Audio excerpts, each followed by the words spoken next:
What if a video game could speak of an era defined by patience, precision, and an almost mythical pursuit of perfection? A journey that began as early as 2006, where the traditional end goal of defeating the champion and entering the Hall of Fame as fast as possible is met with oddly placed gym locations, labyrinth-like routes, and the colossal responsibility of literally saving the world before you're allowed to ever take the final steps towards becoming the region's champion. While the quest to speedrun Pokemon Emerald's story would define a legacy of its own, the goal of simply beating the game as fast as possible didn't feel like a true ending for some. To those who felt this way, the Hall of Fame became just another checkpoint and would spark the daunting question, what exactly is the true ending to Emerald, and how do we get there as fast as possible? And the answer they found became an insurmountable peak that demanded absolute mastery of every mechanic, every battle, and every resource the game had to offer, making it no longer just about speed, but about endurance, precision, and the relentless determination to push forward, until each victory felt hard-earned, and every failure would be struck with a sharp and everlasting weight. This simple question was the beginning of a journey to attempt to conquer the Pokemon Emerald battle frontier as a speedrun. The goal of a Battle Frontier speedrun is to obtain 7 gold symbols by beating every frontier facility in a row as fast as possible. You don't just start off inside of the Battle Frontier with every Pokemon and item available in the game. You have to complete Emerald's entire story to unlock the frontier in the first place, catch and raise a team of 3 Pokemon completely from scratch, then hope that team is strong enough to survive battles made to make you suffer. And once you've stepped foot inside of the Battle Frontier itself, you'll be met with a total of 7 buildings, 7 bosses, and 14 medals you can earn from beating those bosses enough times. But it's not even the bosses that make the Battle Frontier ridiculous. It's the sheer number of trainers you have to fight to make it past those bosses.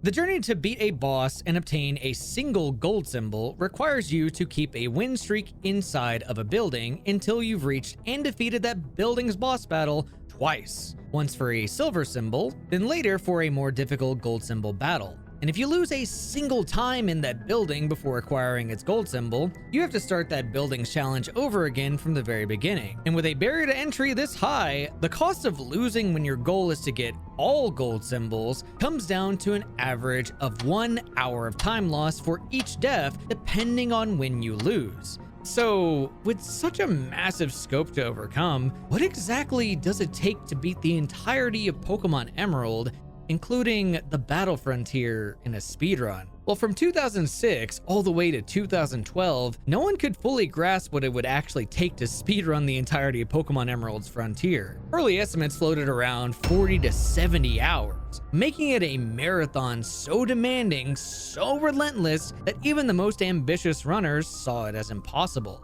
But in a sea of doubt, amidst the voices that whispered, impossible, one person stood apart from the rest. A lone challenger who didn't just see the mountain, he started climbing it.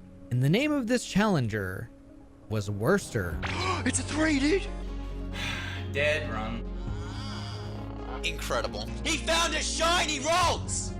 Are you serious? By late 2013, Werster had already integrated himself in the Pokemon community as one of the best to ever speedrun a Pokemon game, creating new boundaries of what could possibly be achieved in them. And given his years of experience in creative routing in Pokemon games, Werster likely saw the Battle Frontier as less of a mountain and more of a blank canvas of possibilities that would take shape on November 2nd, 2013. Werster's focus would begin by using Mudkip, as it's the best and fastest Pokemon to clear Emerald's story, and would also provide Werster with an easily obtained S-tier tanky mixed attacker for the Frontier. This Swampert, however, would need much better stats in a typical story-clearing Mudkip if it were to survive the Frontier, which unfortunately caused Werster to reset for quite a few hours before even starting a run. Ugh. I am not very consistent at hitting the correct frame at all. The frame I'm trying to hit is 3253. Can't select Mudkip at any stage before 3253 This is one of the first recorded cases of RNG manipulation for stats being put into play, where Werster found an insane Mudkip, but would need to save, soft reset, then precisely press A on picking Mudkip after a predetermined amount of time had passed. And while it would take him a while with the ancient 2014 methods he was using, he did eventually get this. Lonely. There it is. Alright.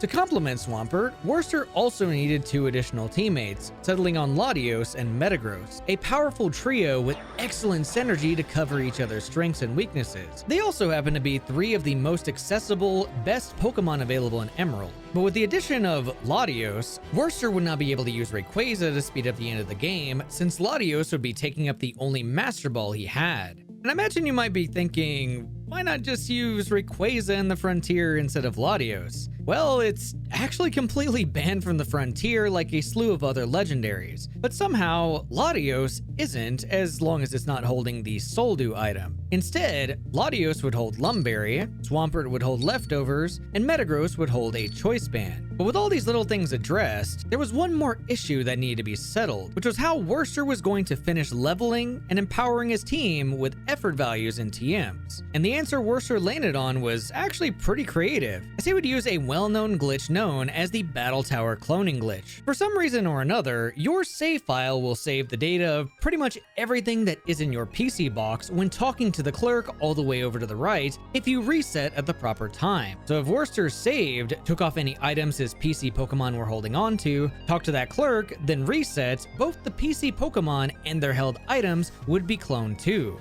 and provide him with infinite vitamins, TMs, and rare candies needed to complete his journey. However, this particular method also limited his team's EV distribution, as Pokemon Emerald caps vitamin usage at 100 EVs per stat, leaving his team slightly under-optimized compared to what fully tailored EV spreads could achieve. But despite what potential setbacks that might cause, it wouldn't stop Werster from at least trying to reach his goal. And at first, it seemed promising as Werster navigated the early challenges of the Battle Frontier with confidence. But as the hours ticked by, the cracks in his approach began to show. This would go on with Werster diving in and out of every single facility at least once, and with every failure led to a new pivot, another detour, and hardly any structure ever fully emerging. And after a total of 20 hours passed, Werster would finally call it a day with one of the funniest endings to a failed run I've ever seen. Look, I did it. All gold. See? The only one that shows gold is the one you got first. But the fact that the rest of them are there proves that I got them, see? To his credit, Werster seemed to have completed the world's first all-silver symbol speedrun, an achievement in its own right, but silver symbols weren't his goal, as gold symbols are what mark true mastery in the Battle Frontier, and by that measure, this first attempt unfortunately fell short. But if there's one thing Werster is known for, it's his pure resilience to get up and try again. And on February 2nd, 2014, Werster would return to the Battle Frontier on a much cleaner run. A run that made this seem not only possible, but might just be within reach. After about 8 hours, Werster earned his first gold symbol. Within the 11-hour mark, he earned another. Then after 13 entire hours of dedication, he'd get one more. But that third gold symbol would be his final one, as the Battle Frontier would prove to be too much after 6 hours of failing over and over again, leaving things at 2 attempts, 2 failures, and the Battle Frontier would still remain undefeated. Despite everything Werster put into this run, he moved on and ended up focusing on many other things, causing the category to go completely dormant. And before long, another 2 years would pass, and the Battle Frontier run stayed dormant along with it. But while this side of Pokemon Emerald would stay dormant, the entirety of Emerald as a speedrun would be given enough time to experience a speedrun revolution. Starting off in 2015, speedrunners discovered a way to pass spinning trainers by freezing them in place just by going in and out of your bag, followed by many tools invented and improved upon to help develop RNG manipulations for starter Pokemon. Then a year later in 2016, a vote was put in place to abolish using Pokemon's in-game timer as the standard way of timing a speedrun. Given the in-game timer doesn't track time in between resets, saving and resetting your game in the middle of a speedrun would not be allowed in order to keep the game's clock accurate. While this timer was never actually accurate in the first place, abolishing this rule not only opened up a massive barrier of safety to Pokemon speedruns, but also unintentionally paved the way for new methods of RNG manipulation. And slowly but surely, with new levels of consistency improving times across the board, the stars would eventually align for one man to climb that cold, treacherous mountain and finish the job left behind all those years ago. Werster was back. But this time, things were really different. Because during the time of Werster's break from the frontier, glitches within Emerald were evolving out of control, to the point where a single berry could be used to create any Pokemon, give any item, and even obtain satanic-looking moves that let you win every battle in the game with the push of 2 buttons, including the battles inside of the frontier. Now, I imagine you might be thinking, why not just limit the speedrun to the fun, subtle glitches like the tower cloning glitch? But that style of speedrunning didn't fit Werster's style of speedrunning, as he simply wanted to go as fast as possible with all the tools available to him. And if he had access to all that power, he was going to use it to its full potential. But instead, the decision he made would be to do the entire Battle Frontier speedrun without a single glitch. And in that moment, the mountain that Werster was trying to climb became even more daunting than the one he failed all those years ago. Because without glitches, he would no longer have an infinite supply of resources to train up his team in the simplest way possible. But Werster wasn't deterred, as he made a choice and a promise to himself that for an entire year, he would bunker down to plan, route, test, perfect, and innovate every single moment of the Battle Frontier until he knew he was ready. And on August 12th, 2017, Werster would finally attempt to climb the Battle Frontier's mountain once again.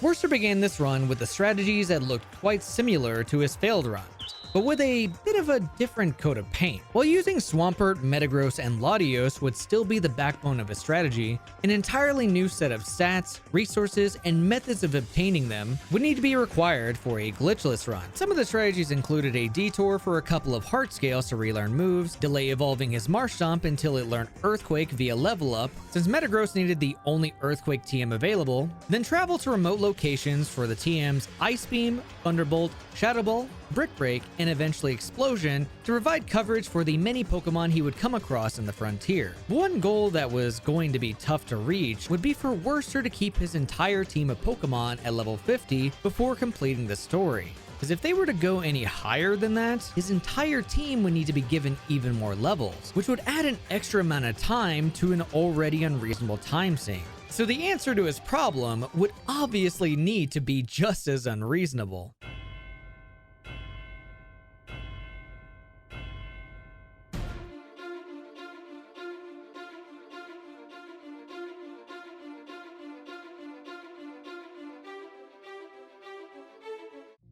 This is what's known as Master Ball Skip, or simply Rayquaza manipulation. By saving, resetting, then pressing A precisely on Rayquaza's sprite, bag, then ball, you can force a Rayquaza with insane stats to show up, then catch it at full HP without a Master Ball. However, this wouldn't be the only Pokemon Werster obtained that shook the speedrunning scene like this, as he would also obtain the elusive teleporting Abra that had haunted speedruns for years. But with the click of 3 simple button presses, Werster trivialized that Pokemon's catch rate as well. And the crazy thing is, this was the first time this had ever been done in an Emerald speedrun. Not only setting a new standard for the future of Emerald speedruns, but giving him all the tools he needed to clear out the end of the game without overleveling Swampert and letting him save a Master Ball for Latios. There was, however, one giant hurdle stopping him from ever stepping into the frontier for the first time. Yeah, Latios. Ooh, hello.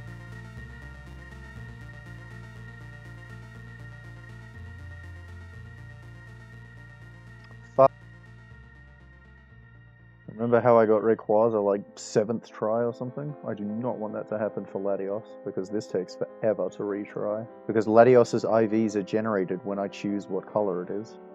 No, it does not usually take this long. I better bloody find out this repel. Yeah, I use this spot because you can do a full reload really close to the grass. Where is this fool, for fuck's sake? Hey!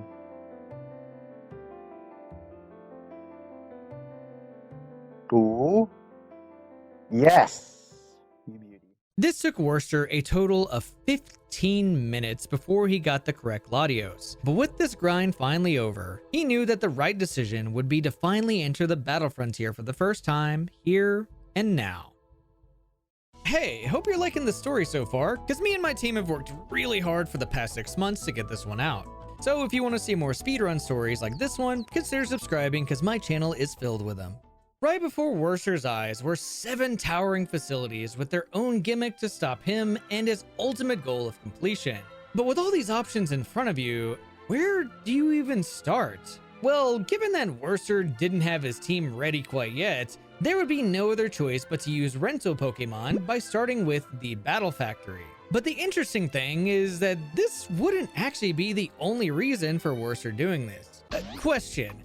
Did you know that the IVs of almost every single trainer inside of the Battle Factory is tied to how far you've gotten in the Battle Tower? With a streak of 0 entire battles, most trainers will have 3 IVs on all their stats, making it a lot easier for you to face the Battle Factory in one go. But the thing is, even though Werster would have this low IV advantage, the sets he was going up against would be the real problem once Pokemon like these started to show up on opponents. So his solution would be to face them with a good enough set of rental Pokemon on every round to clear the factory consistently by using RNG manipulation once again. I know there's going to be some comments that are like, this feels like a cheap way to earn a victory, but do you ever think about how much work is put into those methods? Well, it wouldn't be an entire year dedicated to solely the factory.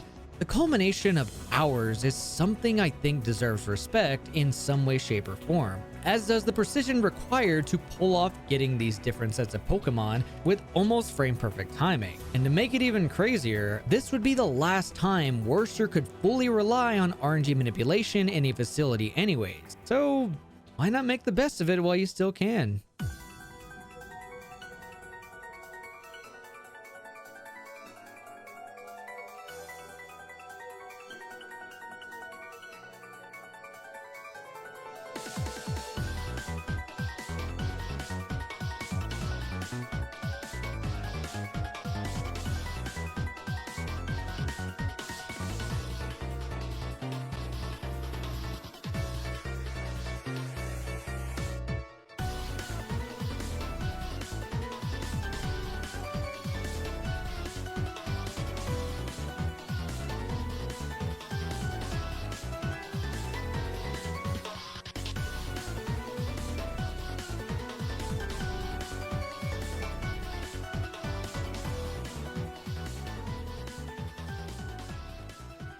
After about 1 hour and 30 minutes of time had passed, Werster had officially completed the first facility in under 5 hours. But unfortunately, Werster wouldn't have a chance at another gold symbol for a couple more hours, since his team would need to be fully built in order to progress any further. And to train a fully tailored team of 3 Pokemon, Werster ended up taking a ridiculous 2 hours and 14 minutes to get them from this to this. Now, I know the amount of time looks extremely bad on paper considering this is a speedrun, but in a game as old as Emerald, 2 hours is actually pretty good, as the best way to gain EVs with the 100 EV vitamin cap in place would be to KO specific trainers and wild Pokemon on these set of routes, then follow that up with blasting the Elite Four multiple times in a row with Rayquaza EXP sharing levels to Beldum, all of which was done for the sake of covering for this giant list of 800 individual Pokemon sets that you can possibly see throughout the rest of the frontier. And there would be no better place to test this out than the longest facility of them all,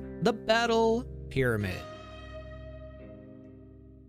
The reason the Battle Pyramid is the longest of them all is because you have to guess where the exit is to 70 gigantic, randomly generated mazes in a row with almost no vision, where every tile you take a step on towards the exit can produce wild encounters that get progressively harder to deal with, are programmed to be impossibly hard to run away with even with abilities, and hope that you get lucky enough to spot trainers hidden away in all corners of your vision. And as I mentioned earlier, RNG manipulation was no longer something Werster could fully rely on from this point forward, as he was only able to produce a safe path for the first 9 out of 70 mazes. And after going back and watching Werster go through this entire thing, it's kind of crazy to see the astronomical amount of trainers and wild encounters Werster ran into during his time in the pyramid. While Werster did manage to snag some revives and good held items such as Choice Band and Scope Lens, many of his Pokemon died on multiple occasions to these random obstacles as he was passing through the pyramid's darkness. And a lot of it came down to the way that the pyramid increases the difficulty of each round, with better AI on trainers, and even things like exploding Pokemon,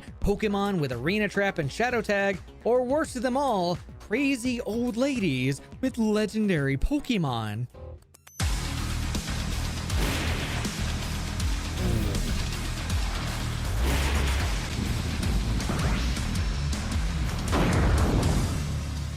Werster's battle against the pyramid's worst threats took him nearly 3 hours to reach both the silver and gold symbol boss fights against the Pyramid King Brandon, both of which have some pretty terrifying looking teams on the surface. But what was even more terrifying were the speeds that Werster wiped him from existence with his even more powerful trio.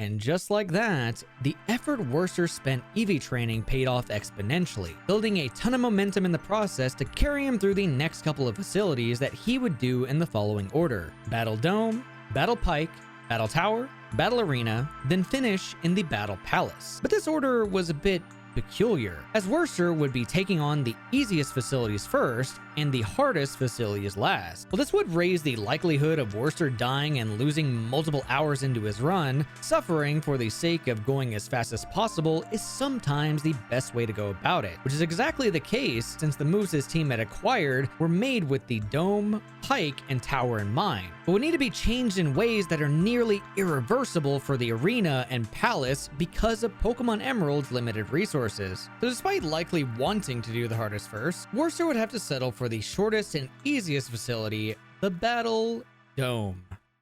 The Battle Dome is the easiest and shortest facility of them all, thanks to having 40 required battles in a battle format where you can only bring 2 Pokemon to each battle. And to make it even easier, the Battle Dome boss is programmed to only choose between 2 predetermined teams of Pokemon for both the silver and gold symbol fights. And given how well Werster built his team, it's no surprise to say that it only took a single hour to clear out the entire dome for its silver and gold symbol. What was surprising were the weird ways the next 2 facilities shaped up for Werster. Previously, Werster's biggest problem had been the Battle Tower, which had overwhelmed him for 6 hours straight. But by bringing fully tailored EV spreads, as well as facing the easier to deal with level 50 facility sets, the Battle Tower's 70 trainer battles in a row somehow became the least of his issues, as Werster cleared it after a total of 2 hours of progress. But when it came to the Battle Pike, Werster's luck and patience would be tested in some of the most unreasonable ways you can imagine. To make sense of this luck though, I first need to explain the Battle Pike's gimmick. Particularly, the Pike is a very weird facility that gives you the choice between one of 3 doors to provide a slew of randomly generated results, such as a random status condition, getting healed for free, or trainer battles that can be easy, hard, single, or double battles. Given Werster's control over the facility's RNG was once again quite limited, the only way he'd be able to hope for good room results would be to talk to an NPC that gives you these extremely subtle clues that are just as bad as the ones from Sonic Adventure 2 Knuckle stages. Oh, wait, no, I saw a piece. Wait. But instead of taking it safe by talking to the NPC every time he'd walk through a room, Werster chose to run through the middle and hope for the best for the next 70 rooms in a row, just for a chance at reaching the boss and a pretty easy to deal with team. At least until this happened. This is not good. Alright, Metagross. F***ing on Thor, dude.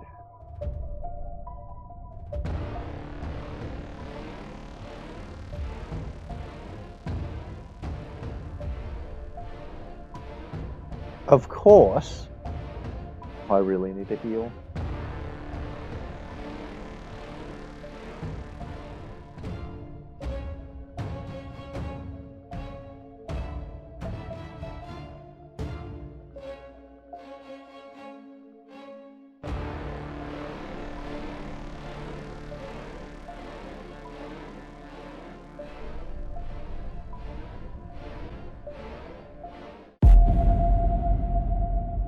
Are you fucking There isn't even any fucking point. While Werster might have been able to win if he struggled against Shedinja, I imagine he weighed out every single scenario in his mind before making the decision to start over and take a 45-minute time limit. And it wouldn't be until nearly an entire hour passed before Werster would finally succeed in earning the Pike Gold symbol. Alright, that's 4. Now for the hard part. Werster had now reached the 14-hour mark in an all gold symbol speedrun, with a total of 10 symbols under his belt.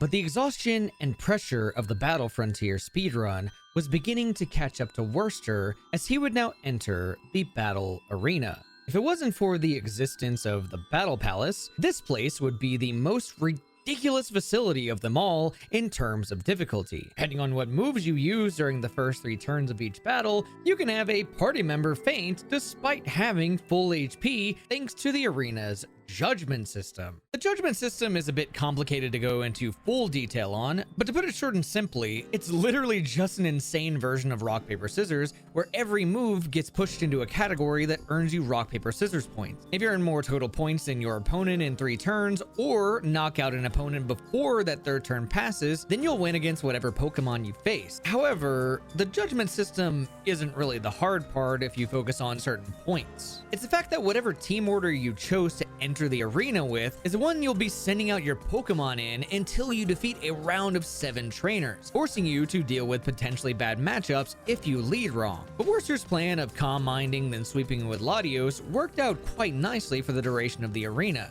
which got him all the way to the gold symbol quite smoothly with a pretty fantastic plan for dealing with the arena boss.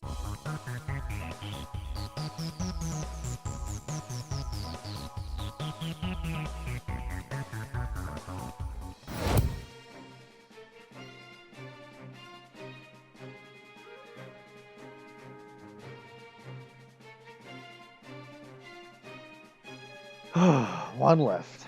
And after a nice sigh of relief, things were coming together for Werster to be the first person in the world to complete an all gold symbol speedrun. But if there were ever a facility to stop him, it would be the hardest of them all, the Battle Palace.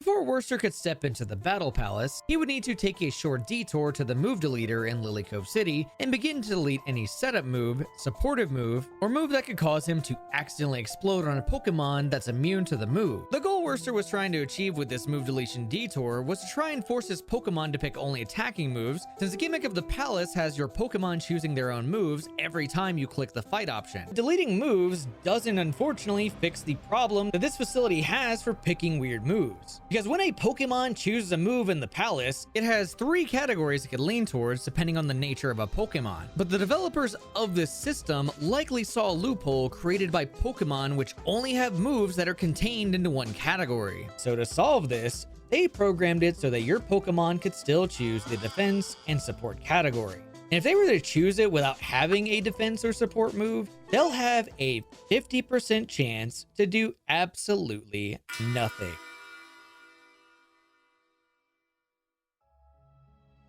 There was, however, one singular thing that Werster empowered one of his Pokemon with from the very beginning with this place in mind, which was an RNG manipulated nature.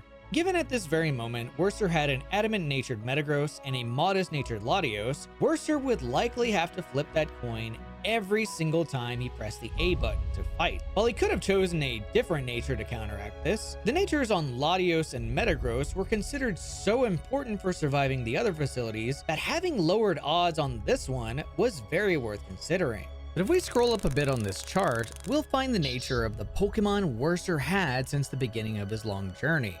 His starter Pokemon, Mudkip, the little guy who brought us to this island as fast as possible, the one who survived hours of grueling battles until he himself was strong enough to call himself the shield of the powerful trio. With the odds ever in his favor, Swampert would need to be steady for the palace, as a shield is only as stable as the figure holding it together.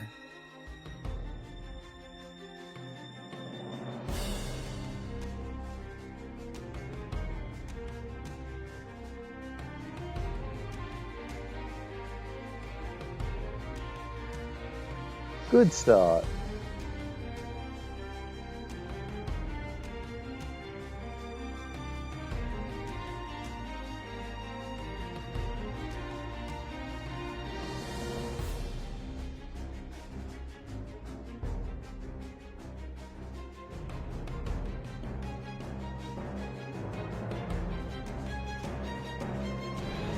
All right.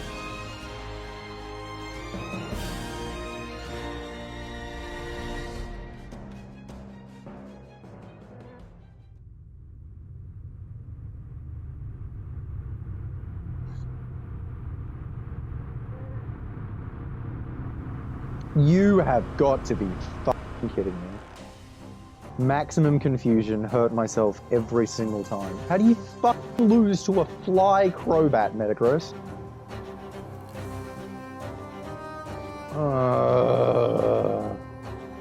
Alright, let us fucking nail this piece of shit. Oh my god.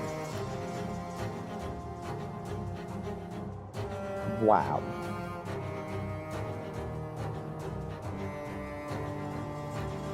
Like, no danger of it using fucking Toxic on one of my other ones. No. Swampert comes out, yeah, immediately I'll Toxic that. Good job, Swampert. You're the only fucking Pokemon I can depend on. Alright, crit.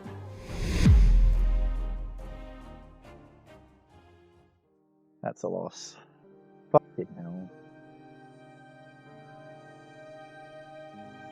It would take another 30 minutes of mashing A before Werster would have another opportunity at this evil boss fight. And when he got there for the second time, he was greeted with a very familiar first couple of turns. Dude, this is not the time. Oh, Metagross.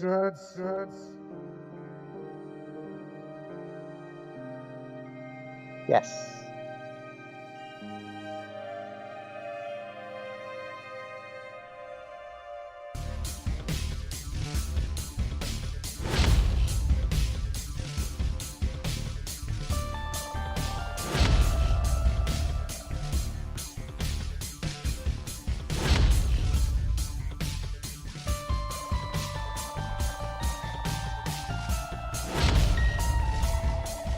Look at how easy that was. Easy.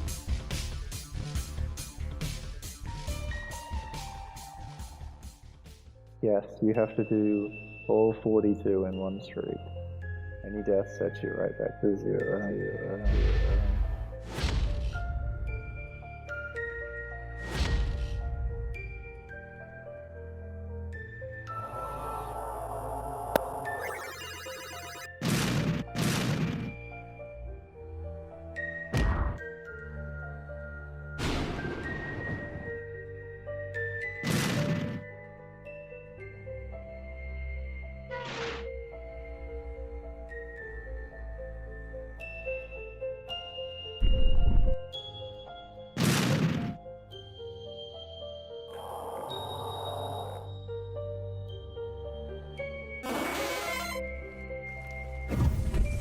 This game.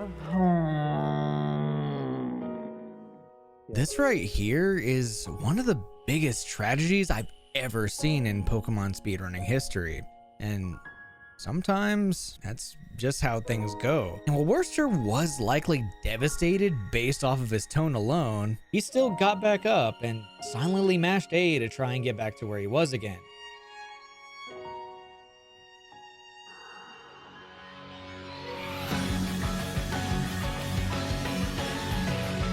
Alright, Swampert, I have one last mission for you.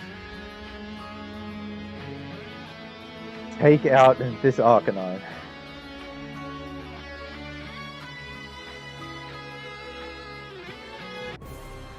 What are you doing, dude? No, dude.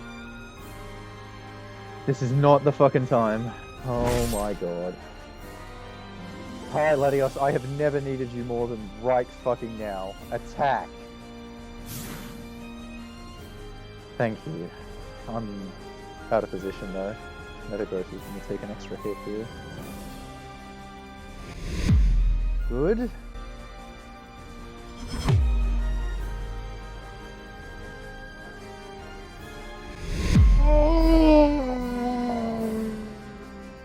Okay, I have to hope he uses Earthquake. Please, dude. Please, dude. Finish him! Okay. It did. Okay. Okay, dude. Thunderbolt. Thunderbolt. Good.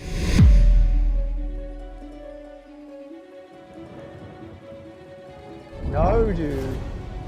No, dude.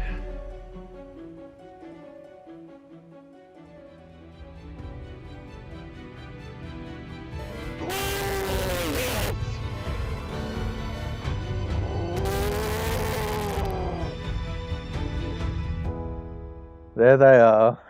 It is done. Fuck. Only 3 deaths. I'm fucking happy with that. Sub 20. Done forever. Dead category. I'm the best.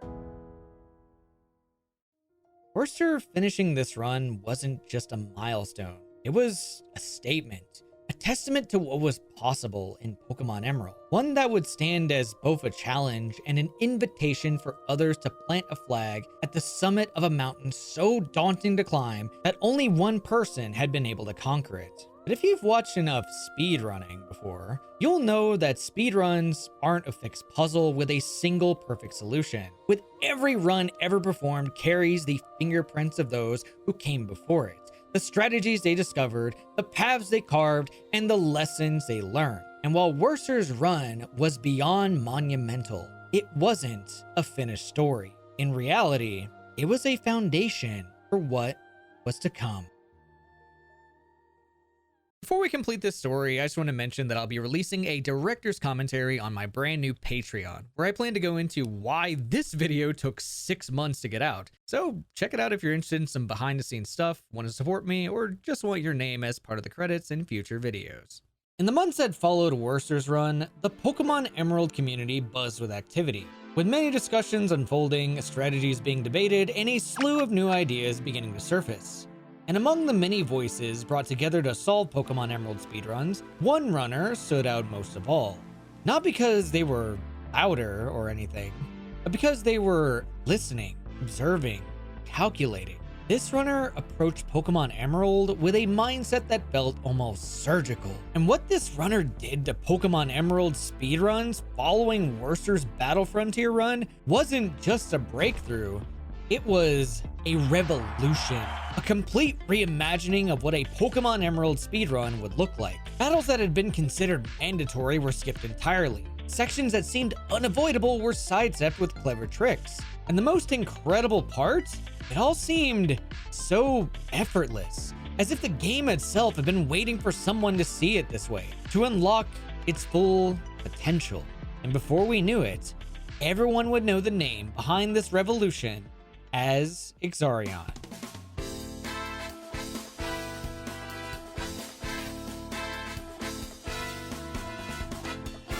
By this point in his Pokemon speedrunning career, Exxarian's legacy could be considered written into the DNA of Pokemon speedrunning. Exxarian's first claim to fame was setting a world record in Pokemon Red with a time of 1 hour and 50 minutes, a time that seemed so unrealistic to anyone outside of the Pokemon speedrunning community that it was immediately met with skepticism that his hard work might have been fake. As it turns out, Exxarian wasn't a cheater. He was just that good. What Exxarian had on his hands was an extraordinary talent for dissecting games, pulling apart their mechanics, optimizing strategies in ways no one had considered before, and setting a gold standard for generations 1 through 3 Pokemon games. And the most incredible thing is that these findings didn't just make him better, they elevated everyone around him. And in this very moment, all of that experience and brilliance was being put to the test. But revolution doesn't happen overnight. It happens in increments, refinements, and countless hours of analysis, repetition, and practice. Because Exxarian wasn't just content with small fixes, he wanted consistency and as much control as the game would let him have. And within the single year following Werster's run, Exxarian led a charge to refine strategies across all categories of Pokemon Emerald speedrunning. For me, it's not just about like viewer numbers, it's about like people caring.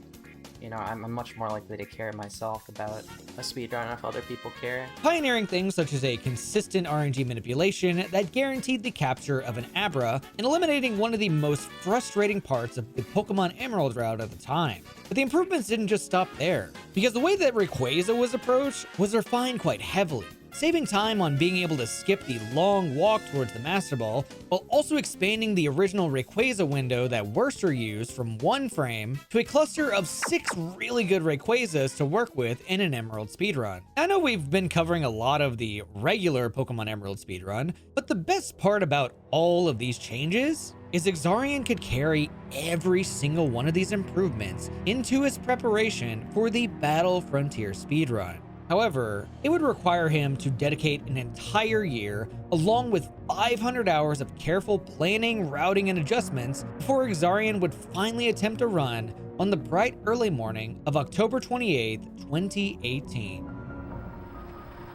I am committed to doing this run until it can't beat Werster's time anymore, and after that, I mean, I'm probably still going to try. I can be up for 24 hours. I'm not gonna be dead at 19 hours, but I will be keeping an eye on my health after that. The start of this run was a moment of vulnerability rarely seen in the world of speedrunning. After all, speedrunners are a community built on throwing caution to the wind and pushing past limits until they physically can't anymore.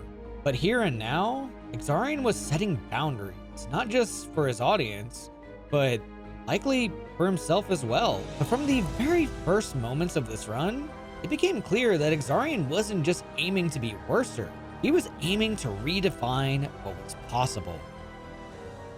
I have to update the donation counter. I don't want to like fail today.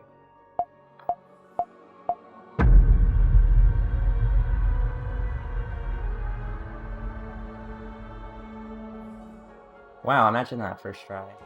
From this very moment, Exxarian didn't just maintain pace with Werster, he pulled really far ahead with really sharp execution, extremely clean movement, and showed an incredible ability to land critical RNG manipulations that felt almost effortless. But it wasn't just perfect RNG manipulations that earned him this lead. Exxarian's routing was a masterpiece with a flawless opening act, a symphony of precision, preparation, and execution. Where Werster had fought extra trainers to guarantee his Marshtomp's levels were efficient, Exxarian approached experience like a sculptor approaches a statue, with every encounter, every battle, and every rare candy being placed with intention. Now, I just want to emphasize to you all how good Exxarian actually is at doing this sort of thing. Because by comparing the levels that Werster was reaching to Exxarian, you'll see that Exxarian was able to completely outlevel Werster and even evolve his Marshtomp into Swampert way sooner despite fighting less trainers. And by the time Exxarian cleared the Pokemon League and was crowned the champion, he officially had a 14-minute lead on Werster. But the hardest test was yet to come, as it was time for the Latios conveyor belt to show its face.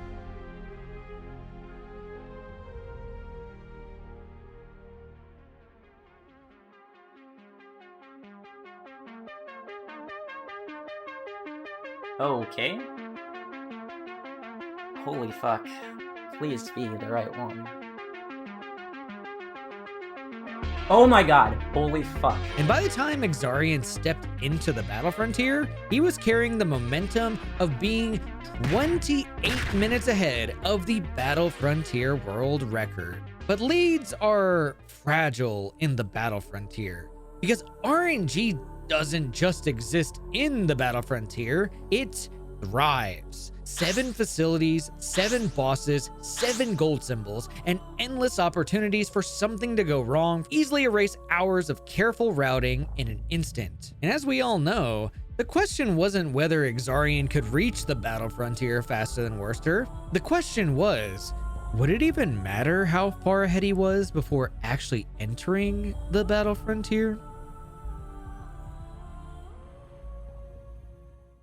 Much like Werster, Exxarian set his sights on using RNG manipulation that gave somewhat of a control over his rental Pokemon teams. But instead of copying Werster's homework, Exxarian's path through this facility would thrive on consistency over risky teams. In round 1, Exxarian's preparation paid off, as waiting a few extra seconds netted him a sharper and more reliable team than Werster's, saving Exxarian yet another 48 seconds to put him ahead of Werster. In round 2, Exxarian's safer and more consistent team couldn't match Werster's raw speed, and by the end of the round, Exxarian had lost 2 minutes and 53 seconds. But rounds 3, 4, and 5 would be a very chaotic stretch that would define Exxarian's time in the battle factory.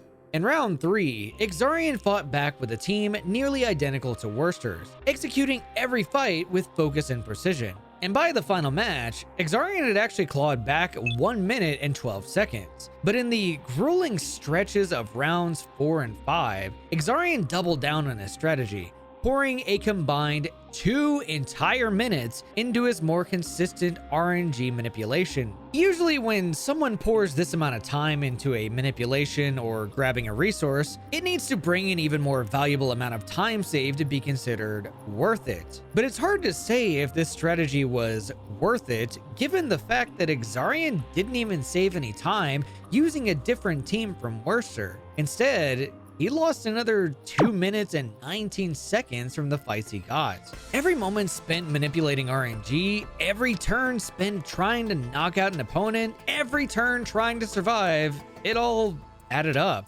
And when the final round of round 6 arrived, Exxarian had one final chance to stabilize, as he would spend another 21 seconds on rental RNG, locking in the most consistent team he could find.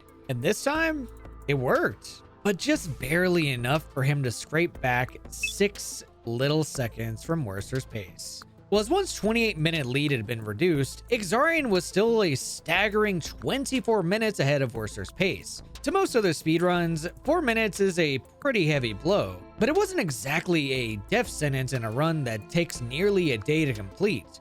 And after overcoming the chaos of the battle factory, Exxarian would now need to step into the next phase of the run that required a perfectly optimized and strong team of 3. The 3 Pokemon Exxarian would use would be identical to the 3 Werster had used, and at first glance, Exxarian and Werster's final EV spreads might also seem nearly identical, but the path they took to reach those numbers tells an entirely different story. While Werster would front load his experience and effort values by defeating extra trainers early on in the story, Exxarian held back and made a bold decision to save key trainers for later. But this wasn't just a small adjustment, it was a revolution in efficiency. Because by saving those trainers for later, Exxarian merged EXP grinding and EV grinding into a single streamlined process, resulting in hours of grinding condensed into far tighter windows, fewer wasted battles, and a route that made every single second count. And when the dust settled, Exxarian emerged 29 minutes ahead of Werster, giving him the largest lead he had had since entering the frontier. But now came the Battle Pyramid. I'm here for 2 hours, but I'm tired from the... God damn it, I hate this. Being tired this early on into a Battle Frontier speedrun is a pretty scary sign, but who could blame him? Team building in older Pokemon games is beyond exhausting, and to follow up one grind with yet another can be summed up quite well with the statement from Exxarian as he entered the frontier. Okay, now time for the worst part of the run. I hate this place. God, I hate this place. I'm just thinking right now, like, wow, I really hate this place. Despite having a 29-minute lead, time would prove to be his most fragile resource, as every floor, every encounter, and every battle would slowly bleed away that resource. At first, the time losses felt small. A few extra seconds here, a slightly longer battle there, but as the floors stacked up, those seconds grew into minutes, and those minutes became heavy chains, dragging Exxarian closer and closer to being behind Werster. If I do another run of this soon, I'll just try to review what I did wrong here. Like, obviously, this time is really bad.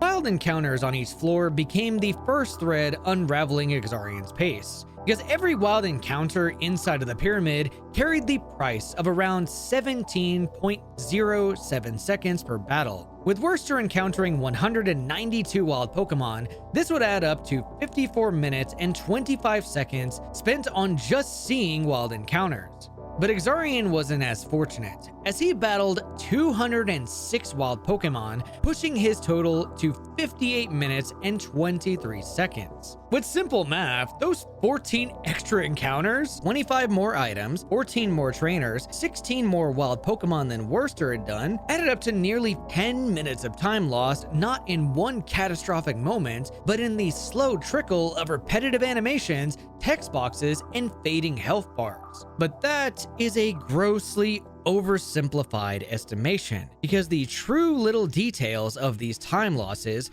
are actually double that amount of time lost, shaving his former 28-minute lead down to a fragile 7 minutes.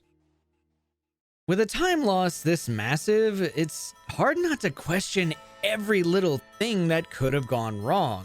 But given that this is a speedrun with no breaks, Exxarian would just have to live with that time loss and go on to the next facility. And either way, Exxarian couldn't afford to put that much thought into this, since he would completely diverge his speedrun path from Werster's into a newly formulated optimal Battle Frontier facility order. Werster's original run had carved his path through the frontier with a very specific sequence of factory, pyramid, dome, pike, tower, arena, and palace. For Werster, this would be an order built on the tactical value he placed on certain move tutors and team setups. Exxarian, however, had different priorities and would follow the new sequence of factory, pyramid, tower, pike, dome, arena, and palace. While this might seem like a pretty subtle change, its impact was actually quite significant for Exxarian, because by placing the tower and delaying the dome, Exxarian could reduce some of the travel time between facilities and the frontier item vendors. But while this would be considered the most optimal way of taking on the battle frontier, there became an issue with this order that would likely affect Exxarian's mentality moving forward. You see, the next stop in Werster's run was the Battle Dome,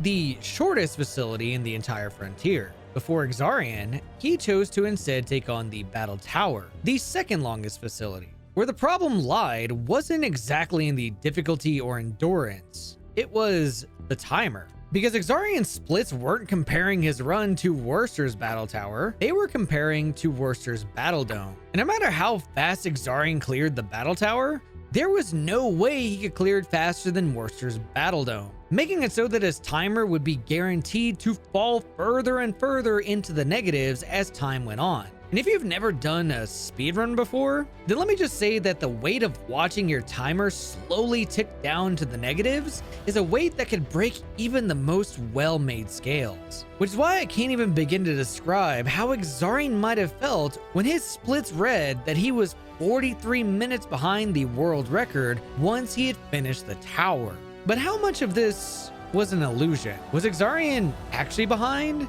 Would those 500 hours Exxarian spent restructuring the speedrun route actually be worth it? Well, unfortunately for Exxarian, he would have to carry this weight of not knowing for another 2 facilities. At the very least, it seemed like the Battle Pike might offer Exxarian some relief, as he would move through the first stretch of the pike without a hitch, carefully choosing rooms, managing his team, and navigating with focus. Even the silver symbol battle against the Pike Queen Lucy was handled quite fluidly, and for a moment, it Felt like Exxarian had gained control and settled into a rhythm. But in the battle pike, control is an illusion. Lovely.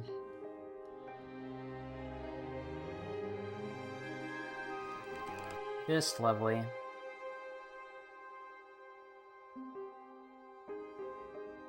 Just lovely.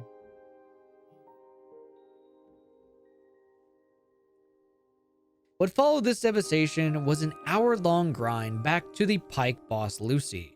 And it wasn't even a particularly eventful hour, but that's what made it so mentally taxing. Exxarian had already done this, and would have to reflect on things like, why couldn't this have happened on the first try? And when Exxarian finally beat the battle pike boss Lucy for the gold symbol, his splits showed that he was still 17 minutes behind Werster.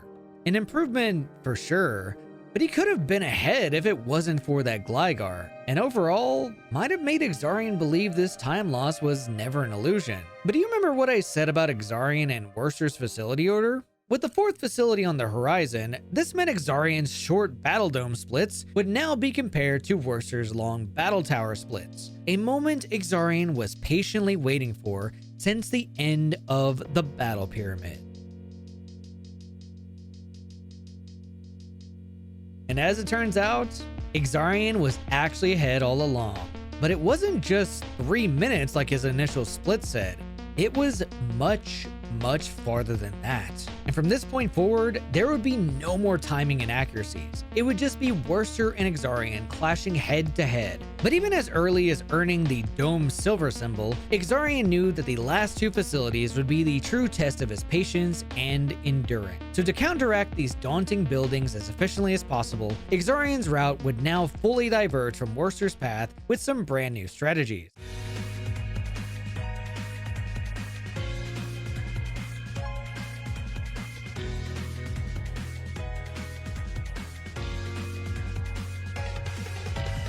Where Werster had chosen to teach counter to Swampert over Protect, Exxarian instead opted for Rock Slide, making Swampert's final moveset an offensively driven toolkit designed to deal with the unpredictable chaos of the battle arena and the battle palace. One decision that stood out as strange was when Exxarian started using a Quick Claw. Now, I need to preface that this strategy didn't revolve around some crazy RNG manipulation to get Quick Claw to go off on every turn. Where the strategy would shine revolved entirely around the battle arena's battle system, not letting you switch out, combined with Metagross's move pool. With Metagross being Exxarian's strongest attacker, if he were to lock into Shadow Ball or Earthquake while holding onto a Choice Band, and a Pokemon with a type immunity to that move showed up, Exxarian would immediately lose all the value Metagross brought to his team. Now, while putting it on Swampert could also be considered a bit risky, it seemed to work out incredibly well for Exxarian for many of the fights he came across. So I need to win another 97 battles, and I have world record. For those thinking that, like, oh, he's got world record, he just needs to not fuck up. No, that is far from the case. And this facility is no cakewalk either. Like, my average number of deaths, 2.5 to 3, so actually not even sure it's likely to get record. But I'm feeling good. I'm feeling good. For the early rounds in the battle arena, everything went according to plan. Exxarian led with Latios, set up Calm Mind, then swept his opponents quickly and decisively all the way through to the Silver Symbol battle. I guess it's been a minor nuisance on a few fights, but like Bright Powder is just fucked me so hard.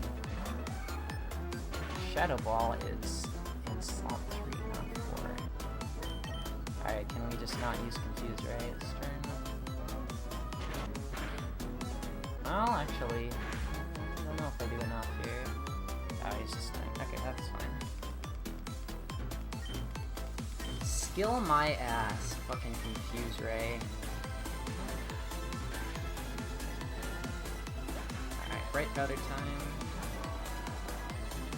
Okay. Alright. Did it. Following his victory on the first boss, Exxarian could now switch gears to a brand new strategy of equipping Choice Band onto his Swampert and having his old reliable Latios take a step back for his prize Metagross holding onto a Quick Claw. Now, while putting it on Swampert could also be considered a bit risky, It seemed to work out incredibly well for Exxarian for many of the fights he came across. But then came a trainer named Pokefan Todd. And no Pokemon would set the tone better than Todd's very first Pokemon, Breloom. Exxarian was visibly annoyed by this, but Breloom would be the least of his problems, as a Chansey was about to come out next. Exxarian once again chose Meteor Mash, knocking Chansey below half HP. Oh, good God, what have I done? The correct choice at this time would have been to use Explosion, but with the exhaustion of 15 hours on his shoulder, combined with a need to adapt in a way that his speedrun notes hadn't covered, Exxarian chose to click Meteor Mash with the false hope of KOing Chansey properly. But instead, Exxarian would be forced to deal with a situation that was about to snowball out of control. What have I done? Am I still gonna win? I think so. But my notes are supposed to say to not do that. Wow. I have a choice band on Swampert, so what happens if the last Pokemon is a flying type? Like, I am actually... this run is bad now, I hate it. I just forgot about the bullshit here. Stages of denial following a Pokemon run that you fucked up. Oh, it wasn't that bad. It worked out in the end, like when you're in a relationship and get your heart broken. She wasn't that good for me anyway. No, she was, dude. You fucked up. Well, sometimes things work out for you even when you fuck up. I imagine if you're not a speedrunner, you're probably thinking, why is he so angry right now? His team's alive and the run's still going. Is this really that big of a deal? And I get why someone would think that, but instead of judging this moment at face value, I want you to picture a moment in your life where you were passionate about something that meant so much to you that you were willing to pour thousands of hours into. Now, imagine those hours condensed into a single performance to prove to yourself and to everyone watching that every second you invested into this was worth it. And that right there is exactly what this run represented to Exxarian. For him, speedrunning isn't just about efficiency. It's about chasing the dream of perfection, despite knowing it's unattainable, but striving to try anyways. When Exxarian calls this run bad, that's not just frustration talking. That's a promise to himself. A promise that despite being 36 minutes ahead of the world record, that I can do better. And isn't that something we can all relate to? The drive to not just succeed, but to excel and leave behind something undeniable. And to many of us speedrunners who hold these same ideals, Exxarian had already done that, even before this run ever started. But to Exxarian, he wasn't even close. But despite the exhaustion, frustration, and the stain on his version of perfection, Exxarian kept going. Alright, so do not blink during this next fight, because if you do, you might miss it.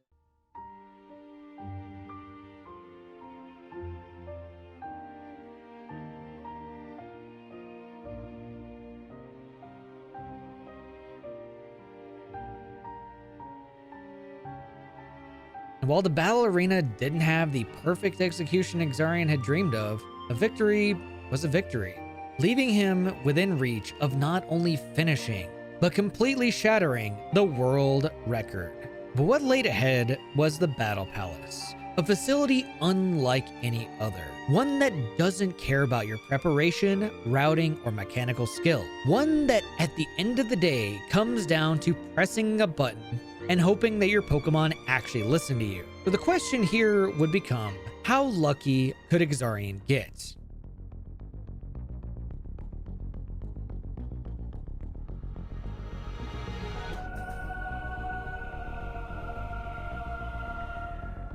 Exxarian's Pokemon skipped their turn a total of 56 different times. And by Palace standards, I think that's actually pretty good. While luck would play a massive part in all these runs, the real test isn't just your regular everyday trainer. It's in the silver and gold symbol boss fights. And no one knew this better than Exxarian himself. So, in order to have some sort of edge in this, Exxarian created two weapons. an absolutely ridiculous Excel sheet that he had painstakingly created, showing damage ranges, matchups, and optimal strategies for every possible opponent in the battle frontier. And finally, one final RNG manipulation specifically mapped out for both the silver and gold symbol fights. But the palace has a funny way of rejecting preparation. While this Excel sheet had been invaluable in the earlier facilities, the chaotic nature of the palace battles meant its usefulness was greatly reduced. But for the RNG manipulations, they would prove to be invaluable if Exxarian could be precise enough. 28 more fights to go, and really just 26 if I don't mess up the minute.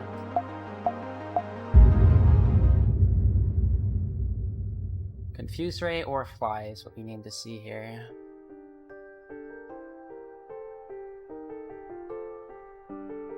Okay.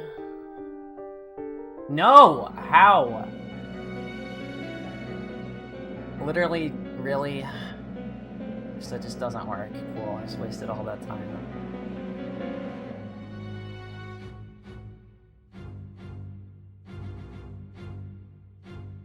Wow.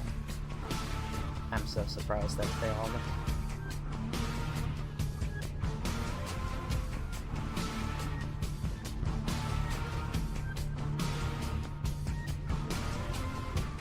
This is not manipped.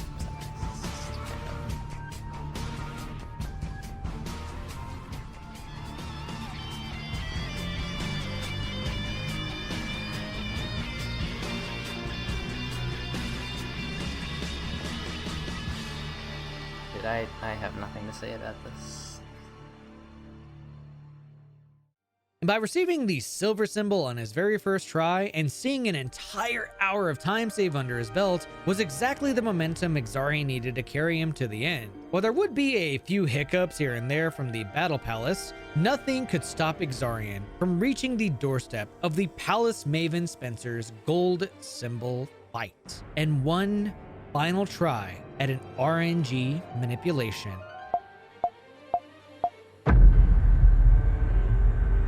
Please just work. Just use Protect Earth.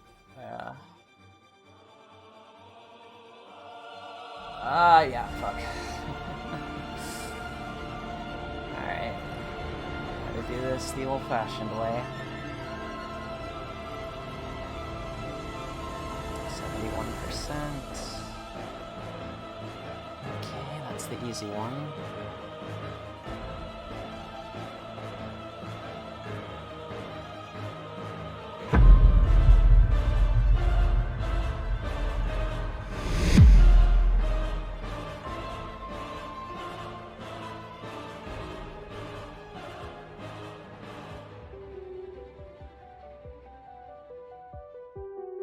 There we go. Earthquake. Yes. Oh boy. Just don't be complete shit, Metagross. Come on. I got 117 speed. I didn't fuck up the EV training. You got this, buddy. Come on.